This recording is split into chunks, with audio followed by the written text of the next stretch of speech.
আজি 2020 চনৰ মে' মাহৰ 18 তাৰিখ সোমবাৰ বছৰটোৰ 139তম দিন বছৰটো শেষ হ'বলৈ আৰু 227 দিন বাকী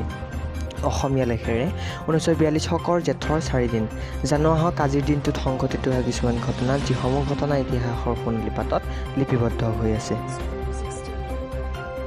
1 নম্বৰ আজিৰ দিনটোতেই 1872 চনৰ নোবেল বঁটা বিজয়ী গণিতজ্ঞ বাৰ্ট্ৰাণ্ড ৰাছেলৰ জন্ম 2 নম্বৰ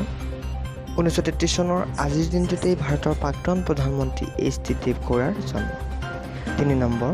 1974 চনৰ আজিৰ দিনটোতেই পোখৰাণত ভাৰতৰ প্ৰথম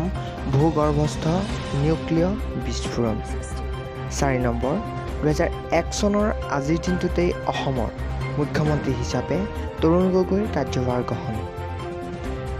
5 নম্বৰ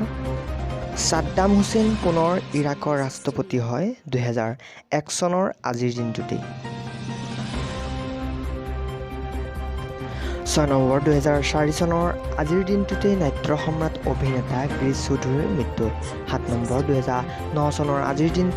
দিনটোতেই LTTEৰ প্ৰধান প্ৰভাকৰণ নিহত 8 নম্বৰ অসম সন্তান তৰুণ চুইকে সুউচ্চ এভাৰেষ্ট শৃংগ